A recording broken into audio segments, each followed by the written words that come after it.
que configura um idiota? Eu não falei que eu acho que ela disse que as pessoas são idiotas. Eu disse que ela subestimou os senadores, que são as grandes raposas do Brasil, numa CPI, e ela errou por não trabalhar num nível de proximidade maior com a imagem que ela já tem no dia a dia, tá bom? Porque ela não falou que as pessoas são idiotas. Na realidade, foi só um recurso que eu usei para fazer um gancho. Porque eu não acho que é isso mesmo, tá? Eu não acho que ela acha, são idiotas, a gente faz qualquer coisinha. Não, é que ela subestimou, ela acha que ela tá num nível de inteligência, de capacidade de comunicação, porque tem muito seguidor, mas que não é nenhuma fagulha de um senador brasileiro. É óbvio que não. Sim. É nesse sentido, entendeu? Sim. A câmera morreu. É uma coisa...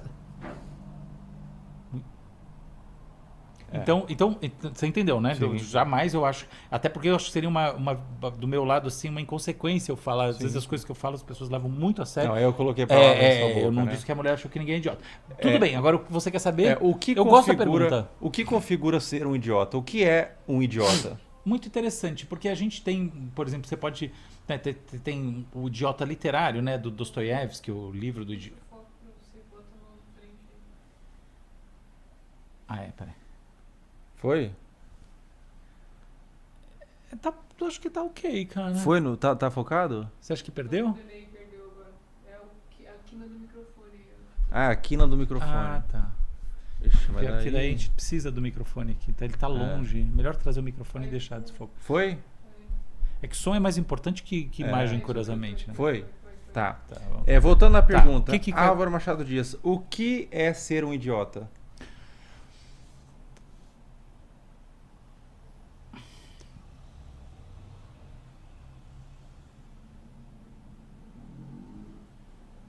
Um idiota é um sujeito que projeta uma imagem do mundo que não bate com a percepção das outras pessoas sobre como é esse mundo e nesse intervalo, nesse gap, ou seja, não estou nem dizendo que o mundo é de um jeito, porque isso seria forçar uma barra tremenda. É assim, as pessoas entendem que determinadas coisas são como são, elas têm existe um código sobre como as relações funcionam, a realidade material e tudo mais. O idiota é um que projeta coisas de maneira que é incompatível com as visões majoritárias, e ao partir dessa incompatibilidade, age sobre o mundo, gerando efeitos deletérios sobre ele próprio. Ou seja, as pessoas estão entendendo que você não pode tentar dar um truque no imposto de renda em 2025 sonegando uma casa que você comprou esse ano, porque vai dar errado. A pessoa acha que não, o software da Receita é uma porcaria, porque eu vi um vídeo no TikTok dizendo que ele é uma porcaria. E ela não declara a casa. Dá um ano e ela é multada, primeiro ela para na malha fina, depois ela é multada e depois a vida dela ganha uma enorme dor de cabeça. Isso é coisa de idiota. A gente fala, esse cara que pensou isso é um completo idiota. Por que essa pessoa é idiota? Porque a informação para ela entender que essa sua visão ela não é majoritária, tá fácil. Você perguntar para qualquer um que não seja o sujeito que fez o vídeo para dar uns cliques, vai te dizer, não é assim não, cara. Pelo contrário, a Receita atualizou esse software dela 150 vezes nos últimos 2, 3 anos, e o negócio tá ao contrário, tá uma loucura, pegando coisa que nem existe, tá enchendo o saco. Não é isso, você tem que ser mais realista que o rei. Mas você falou, não. Então, tem uma espécie de arrogância, entende? E aí, porque isso é só uma parte. Porque olha só, pessoas que vão contra entendimentos da maioria também podem ser pessoas geniais. Sim. Certo? Claro. A grande questão é que o idiota é aquele que vai agir nesse intervalo produzindo resultado negativo sobre si mesmo. Portanto, nessa minha definição de idiota, que a propósito não estou tirando de lugar nenhum, a gente poderia dizer que assim, não sei se é uma nova tese, uma nova teoria sobre o que é ser um idiota, mas pelo menos é uma prototese, com certeza. Nessa prototese, ou seja, uma tese a ser elaborada, o que define o idiota é a pragmática, é o efeito sobre a sua própria vida. Então, por exemplo, não seria maldade dizer que foi uma idiotice da Virginia ir lá com aquela cara de não sei o que, de mamãe com a fotinho, não sei o que, fazer aquele papel na frente daquelas raposas. Porque se ela perguntasse para qualquer um, o que você acha daquele senador? Eu falo, você tá louco? Isso aquilo ali é ninho de cobra total. Não faz isso, não cria tanto personagem. Vai mais parecida com o que você é lá na internet. Ou chega ou vai com o advogado e diz nada declarado do começo ao fim e acabou, não abre a boca. Porque o negócio é muito mais sério do que você tá pensando. Então, são coisas assim, entende? Então, essa em geral, o idiota, ele não dá verdadeira importância para coisas que qualquer outra pessoa vai dizer para ela que assim é absolutamente importante. Mais ou menos por aí. Ou pode dar importância, mas o que importa é que o idiota produz resultado negativo sobre si mesmo. Por que eu acho que essa é uma boa definição? Porque uma outra definição, uma alternativa, seria que o idiota é a pessoa que produz impacto negativo no mundo. Ou seja, que em última análise o que vai definir um idiota é o juízo moral que nós temos da pessoa. Entende? Esse é o famoso FDP. Esse é o idiota. Eu não acho. Eu acho que o mundo está cheio de gente, por sinal, assim, os grandes malacos, eu não vou mencionar numa live, mas conheço casos de grandes malacos, então de malacar bilhão de dólares. Tem um caso rolando de grande malaco nesse momento no Brasil. E a grande malacagem, ela é tudo menos uma idiotice. Sim. Entende o ponto? Então, assim, eu não acho que o juízo moral ele é compatível a uma visão da idiotice, porque ninguém vai olhar para aquele grande maluco e falar, esse é um idiota. Fala, não, isso é um cara espertíssimo, uma mulher espertíssima, uma raposa absolutamente imoral. Aí sim, mas não idiota. Idiota geralmente é aquele que vai lá e se dá mal com as coisas, Sim. porque não consegue, não é que não consegue, tem esse problema psicológico e não tem abertura para olhar e capturar as informações mais básicas e ter uma trajetória de mundo minimamente razoável. Aliás, você como comediante deve gostar, né, desses personagens idiotas, porque tem muitos filmes com personagens assim, né, com personagens, por exemplo, um idiota que é muito bacana é o Steve Martin de Aperte os Cintos, o Piloto Sumiu. Sim. Entende? Sim. Ele é um total idiota, porque ele tá naquele avião. Tipo, é uma catástrofe. Ele se nega a usar qualquer informação socialmente compartilhada para tomar decisão. Nossa, as coisas são só da cabeça dele e elas são todas uma merda. É engraçado, né? É total. O idiota acaba sendo meio isso, cômico, né? Quando a gente entende que ele tá errado, a gente acha cômico, né? Porque ele tá insistindo numa coisa que não faz sentido. Exato, é esse que é o idiota. Tá, temos umas outras perguntas aqui. Pode ir, vambora. Quais são os efeitos neurológicos do uso contínuo das redes sociais? A pessoa que fica usando muito Instagram, começa a se comparar, Hoje muita gente fala que é uma epidemia de ansiedade, né? Hoje as pessoas estão super ansiosas e muita gente atribui às redes sociais, né? As pessoas estão ansiosas por conta do uso da rede social. As crianças, elas já desde a tenra idade, ali, elas já entram na rede social, no feed, em scrollar o feed, ficam viciadas por aquilo, ficam hiperativas, ansiosas.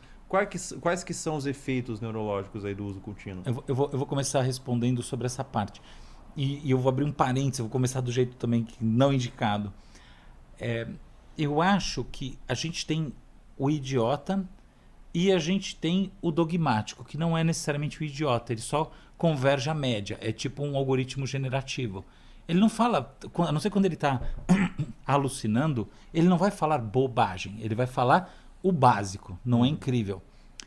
E essa fala, que não é sua, que você está dizendo, tem gente que diz isso, ela é o básico, ela é esse termo médio. Portanto, ela tem esse componente dogmático.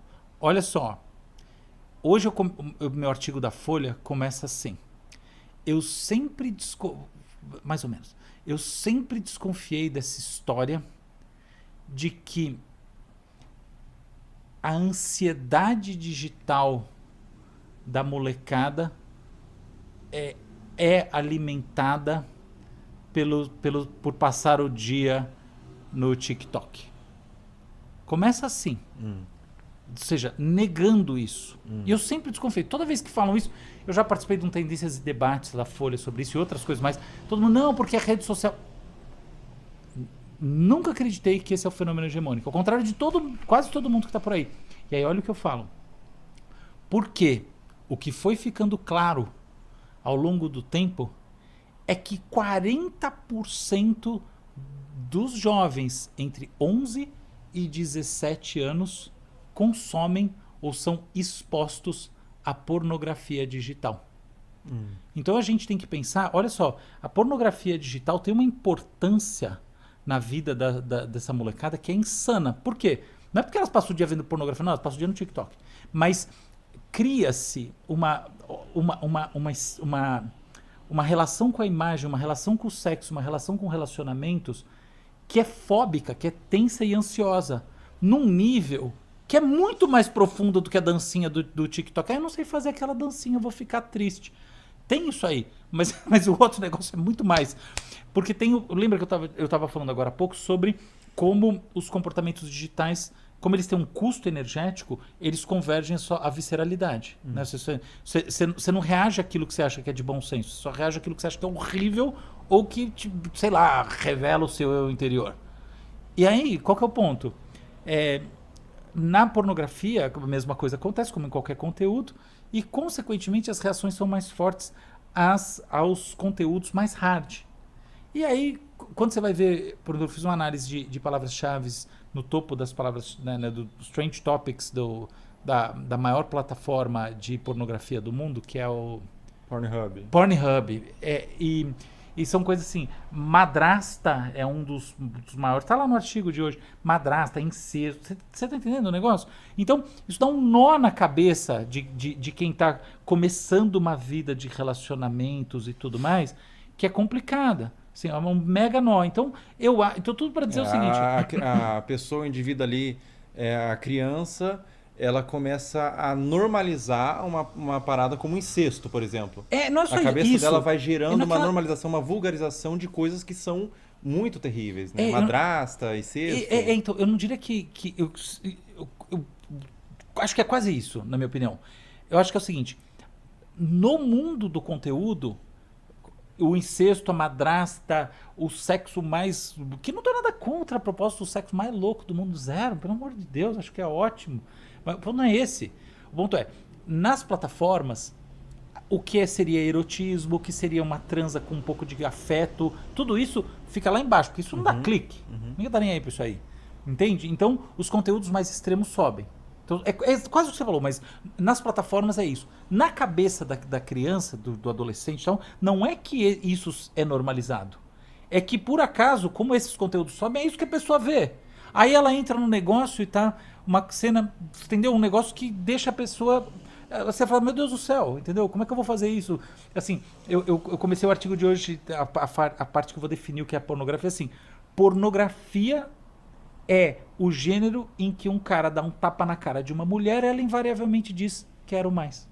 Pode ver se não é isso. É isso, entende? Aí, pensa aquele moleque de 11 anos, ele vê aquela cena, aquele ator pornô, e pá, eu falo, mas como é que eu vou fazer isso? Assim, há uma sensação de impotência e uma sensação de que ele precisa ter uma animosidade. Por que tem red pill, essa coisa? É que não é que ele odeia a mulher, é que ele sente que ele precisa odiar.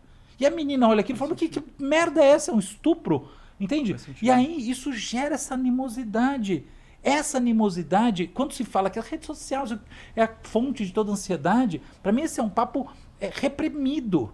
E por isso que eu acho ele medíocre.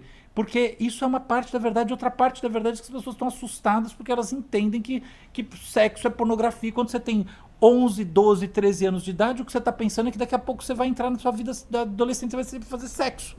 Você vai ter namoradas, namorados, o que quer que seja. Aí a pessoa olha aquele negócio e fala, meu Deus do céu. Entende? Então, sim, voltando agora eu posso te responder. Eu acho que as redes sociais são parcialmente responsáveis pelas ansiedades digitais. Eu acho que a pornografia digital é fortemente responsável também, sem nenhum moralismo. Eu não acho que não pode ver pornografia. Pornografia é coisa do capeta, qualquer coisa. Não acho nada disso.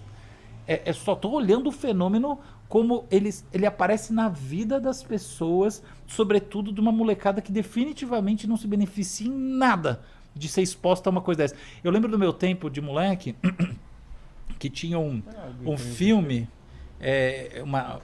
uma série de filmes assim, tipo pornografia, que chamava Faces da Morte. que era tipo assim, a pessoa caía do avião, morria, se espatifava lá embaixo. Era só filme de... Era É pornografia? Não tinha nada de pornografia, mas era mais hard que pornografia, entendeu? tá. É. Porque era uma coisa... Eu tô trazendo coisas no nível do impacto. Eu lembro que uma vez eu fui exposto, por assim dizer, ao Faces da Morte, entendeu? Sabe, é um cara que tá lá e aí tem uma serra, tá na indústria, estavam filmando, aí ele escorrega, cai, a serra corta ele no meio ao vivo, sabe uma coisa assim? São cenas de pessoas morrendo de formas chocantes. Não foi um negócio bom pra mim ser exposto àquilo naquele momento. Tanto que eu lembro até hoje. Isso é uma coisa que você fala assim, podia não ter visto, eu queria desver, sabe? Sim. Colírio do desver. Então, eu acho que a gente não pode subestimar o impacto da pornografia. Não é pelo sexo, porque tá mostrando pau e xoxota. Não é nada disso, não. É pelo que é o extremo do negócio, como o algoritmo impulsiona esses conteúdos extremos para pessoas que estão no momento da vida que o que elas precisam é reduzir a ansiedade sobre ter um relacionamento da mão. Ainda mais numa era de Tinders e tal, que já é uma coisa que... Pensa do ponto de vista relacional, que coisa... desenhada só para dar lucro, né? Que é péssimo, né? Para quem tem 15 anos de idade. Então é óbvio que é horrível esse tipo de não que uma criança de 15 anos vai usar, porque eventualmente usa também, mas não isso. Mas o entendimento de que é assim que as pessoas se relacionam, Sim. Entendeu? Tudo isso gera ansiedade e animosidade entre os sexos. Eu tô aqui só no nível heterossexual para ficar no mais simples, porque é óbvio que isso aí também em todos os níveis, em todas as opções se aplica, e aí com nuances. Mas então, acho que a ansiedade, ela não é só, ela é muito mais do digital e da exposição à tela. Por que as pessoas veem tanta pornografia? Primeira razão, a mais simples de todas, é porque a tela está na tua frente. E como não tem nenhum filtro para esse negócio, não tem que usar um documento. Hoje tem um cara lá que eu vi que escreveu na minha coluna, gostei muito do artigo, blá blá blá, mas você não discutiu a regulação, devia ter... Aí ele falou um negócio tão óbvio, pena que eu vou responder, fala, cara, mas... É que eu só tenho 3.200 palavras. Ele falou assim, devia ter um negócio no nosso país que é assim, para você acessar um negócio desse, tem que botar a sua identidade aqui, tirar fotinho, igual num banco, tudo bem. Aí você pode fazer o que você quiser. Você tem que ter 18 anos, entende o ponto? Então, que é uma regra que ninguém segue. Só qualquer um vai lá e faz isso. Então, eu acho que tem esse ponto. Dito isso, quais são os efeitos, agora feita essa ressalva, os efeitos neurológicos do uso das redes sociais. Mais uma vez... eu também acho que a gente tem que sair do convencionalismo e tal, a gente ouve aí essas pessoas que falam que a rede social causa primariamente efeitos afetivos. A ansiedade, como eu já disse, pode ser relativizada, então ela também é causada pelas redes sociais. De novo está errado. O efeito primário é um efeito causado pelo scroll. Não é a rede em si, é a scrollagem. A scrollagem, tem até uma palavra uma expressão para isso que é doom scrolling, que é a scrollagem infinita. Ela está até no Mercado Livre, tá? É a lógica de você manter a pessoa ligada. O negócio então não acaba nunca, ela pode ficar lá. O que acontece com a scrollagem? Ela gera um treinamento. Olha só, eu preciso apresentar um conceito aqui até para essa coisa fazer sentido. Imagina que eu saí à noite, agora eu saindo aqui do seu estúdio, belo estúdio, e eu vou para minha casa e eu sou sequestrado no caminho. E aí alguém tenta quase me mata, não sei o quê, e depois deu tudo certo, no final me liberaram, eu vou para casa. No outro dia eu vou estar andando na rua e eu posso ficar preocupado, encanado com isso. A gente vai dizer que isso é um trauma. Uma outra maneira de falar houve um aprendizado. Só que é um aprendizado negativo. A gente está acostumado a associar a palavra aprendizado a uma coisa positiva. Mas tudo aquilo que forma uma memória e essa memória te gera uma orientação em sentido ao comportamento, você fica paranoico, quer acelerar, quer fechar o vidro, é um aprendizado. Trauma é um aprendizado, certo? Então, beleza. Então, o que acontece é que quando você fica scrollando muito, você aprende muito, entre aspas, vamos dizer assim, você é condicionado pelo desenho do que é scrollar a não focar nada, não é verdade? Você não está focando nada, você está justamente passando. Sim. Isso cria um déficit de atenção de natureza não neurológica. Por quê? Porque, afinal de contas, você está treinando o seu cérebro a não parar num conteúdo só, a não fixar nada. Quando existe uma base neurológica, a base neurológica gera, então, um fenômeno muito mais sério. O seu déficit de atenção de natureza neurológica é amplificado. Quando o seu déficit de atenção não é de natureza neurológica, A princípio, isso não acontece. Porém, o cérebro, ele tem grande plasticidade. E de você ficar fazendo isso o tempo todo, você gera com o tempo cada vez menos capacidade de focar um conteúdo de longo prazo. Por quê? Porque a questão toda desses aprendizados é que existem padrões eletroencefalográficos. É tipo, pensa na energia do cérebro, tá? Então são padrões de ondas. O cérebro funciona com várias frequências, igual harmônicos, igual um piano, tá? Com as suas cordas. E você precisa sustentar altas frequências no córtex pré-frontal para você estar prestando atenção continuada em alguma coisa. E isso cansa.